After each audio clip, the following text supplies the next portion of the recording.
Imagine a world where the invisible lines on a map become solid, tangible barriers that cut through your life, your home, your very identity. A world where opening your front door dictates your nationality, your taxes, and which laws you must obey. This isn't some dystopian thought experiment. It's the daily reality for thousands of people in Baarle. Here, the border between Belgium and the Netherlands isn't just a line on a map. It's a jagged scar twisting through living rooms, slicing through cafes, and leaving behind. A geopolitical maze so baffling, it feels like a glitch in reality. How did this labyrinthine border come to be? And what happens when a centuries-old land dispute collides with the hyper-connected, bureaucratic world of the 21st century? The answers reveal something profound about the arbitrary nature of the lines we draw, and the human spirit's remarkable ability to adapt, even to the most absurd circumstances.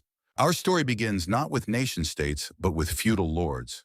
In 1198, two powerful men, Duke Henry I of Brabant and Godfried II van Schoten, Lord of Breda, struck a deal.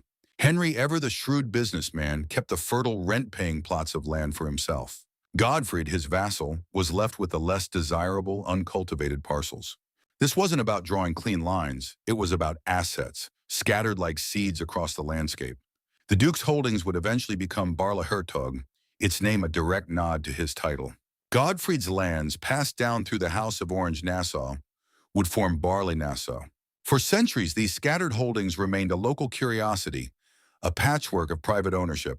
Then in 1648, the Treaty of Münster ended the 80 Years' War. It formally divided the northern and southern Netherlands. And suddenly, those medieval property lines weren't just local distinctions anymore. They were now, for the very first time, an international border. Fast forward to 1843, Belgium had declared its independence, and a border commission was tasked with the unenviable job of formally drawing a continuous boundary between the newly sovereign nations. It was painstaking work, meticulously mapping every inch of the newly defined territory. But then they reached Baarle. Between boundary markers 214 and 215, the landscape defied logic. Plot after plot belonged to different nations, twisting and turning with no discernible pattern. Faced with this cartographic nightmare, the commissioners essentially threw up their hands. They couldn't draw a line through Baarle. Instead, they appended Article 90 to the Treaty of Maastricht. This wasn't a line, it was a list. A massive register cataloging the nationality of 5,132 separate land plots, individually, one by one.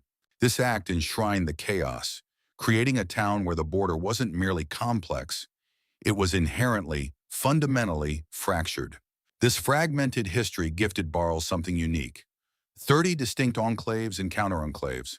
There are 22 Belgian parcels of land, completely surrounded by the Netherlands. And nestled within those Belgian parcels are 7 tiny Dutch counter-enclaves, completely surrounded by Belgium, which are themselves completely surrounded by the Netherlands. It's a geographical turducken. The smallest Belgian enclave, known as Enclave H7, measures just 269 square meters, barely larger than a small city block. To cope with this daily absurdity, the towns developed ingenious solutions. White paving stone crosses, emblazoned with B or NL, snake across roads and sidewalks, mapping out the precise twists and turns of the international line. Every house number plate in town displays a tiny Belgian or Dutch flag, a very quick visual guide to which nations' laws govern that specific building. But the true masterpiece of pragmatic bureaucracy is the front door rule. If the border cuts through your home, your legal address, your taxes, and your nationality are all determined by the side on which your main front door is located. This means a single house can contain two countries, with one side governed by Belgian law and the other by Dutch. What happens when a border runs so precisely that it cuts exactly through the dead center of your front door? In Baarle, this isn't just a hypothetical. There are currently 2 such properties, one famously at Loveren. For these rare, hyper-specific cases, the residents are granted a remarkable choice. They can literally pick which country they wish to register in. Imagine the power of deciding your nationality by which side of your own threshold you choose to place your welcome mat. But the border's elasticity runs even deeper. In 1995, during a comprehensive GPS survey to finalize the lines, an 84-year-old woman living at Chamsweg 10 discovered her house sat just on the Dutch side of the newly verified line. To retain her Belgian residency and pension, she received special permission to swap her front door and a window. By sliding her door a few feet, she effectively moved her entire home and herself back into Belgium. The physical manifestation of sovereignty shifted by a piece of wood. The border's true impact, however, came into sharp focus during the 2020 COVID-19 pandemic. Belgium implemented a strict federal lockdown, ordering all non-essential retail to close. The Netherlands adopted a more relaxed, intelligent lockdown, allowing stores to remain open with social distancing. This clash created an instant flashpoint for businesses like the Zeeman clothing store, which straddled the line. Suddenly, the store had to enact a surreal compromise. They taped off the Belgian half of their sales floor with red and white police tape, declaring it closed. Meanwhile, the Dutch half remained fully open for business. Customers, standing on the Dutch side, were legally forbidden from crossing a mere aisle into the Belgian side to buy underwear or shirts. Mayors Marjan de Hoen Wielenturf of Baarle-Nassau and Frans de Bon of Baarle-Hertog found themselves coordinating policing and safety measures in a town where a shared shopping cart could literally cross an international boundary. It was a visible, undeniable demonstration of how profoundly arbitrary, yet absolutely binding, these lines could be. The chaos wasn't just geographical, it was human, economic, and deeply personal.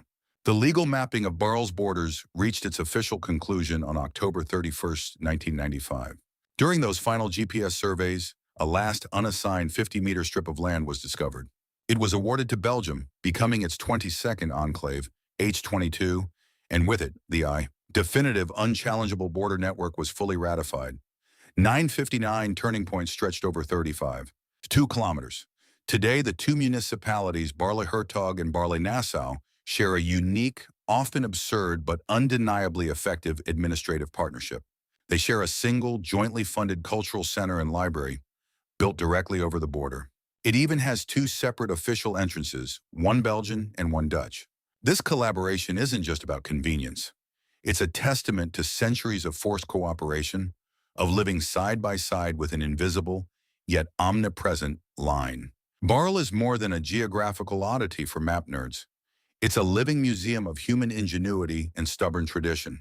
It reminds us that borders, even the most rigid, are ultimately human constructs, born from historical accident, feudal disputes, and bureaucratic compromise.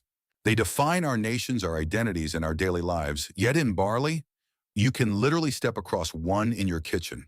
It's a town that proves how fluid the concept of sovereignty truly is, and how, given enough time, people will always find a way to live with, and even thrive within, the lines we draw for ourselves. What other places on Earth have borders that defy logic? Share your most mind-bending examples in the comments below. And if this journey through Baarle's intricate map intrigued you, consider subscribing for more stories that explore the unseen forces shaping our world.